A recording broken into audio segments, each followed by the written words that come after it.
il faut être bien vu par les sorciers. Forcément, il faut être bien vu par la nature pour pouvoir prospérer dans ce que vous faites.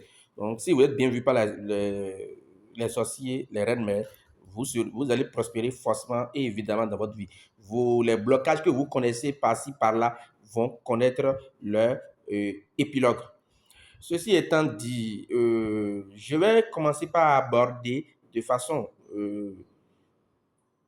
scindée la question des Yonu et des Inulais. Les Inulais sont des pratiques qu'on fait pour pouvoir baptiser, pour pouvoir faire un pacte avec la nature. Vous allez baptiser avec les reines mères, vous allez baptiser avec les sorciers, et les sorciers ne vont plus mettre la main dans votre vie.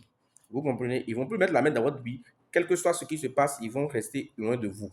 Alors, qui sont ceux qui sont appelés à faire les immolés? Voilà. Tout le monde n'est pas appelé à faire les immolés. Il faut que les gens comprennent ça. Je vois beaucoup de mes frères praticiens induire les gens en erreur. Les femmes ne doivent pas faire les immolés. Quand les femmes commencent par utiliser les immolés, elles finissent par passer de l'autre côté. Donc, quand les gens vous font, les gens font les recettes pour vous, faites beaucoup attention. Si vous pratiquez des immolés pour les femmes, sachez bien que ces femmes-là, elles vont commencer par faire le jeu vol. Elles vont devenir réellement des mères nocturnes. Alors, dans les immolaires, on utilise les vecteurs que les sorciers utilisent, tels que Kololé, tels que Agbibi, tels que Soaï, tels que Aklasu, tels que.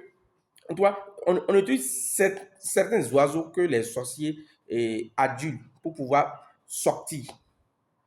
Je vais vous donner un immolaire qui est très efficace d'ailleurs, qui utilise uniquement les feuilles de tomate du Yadité Goto.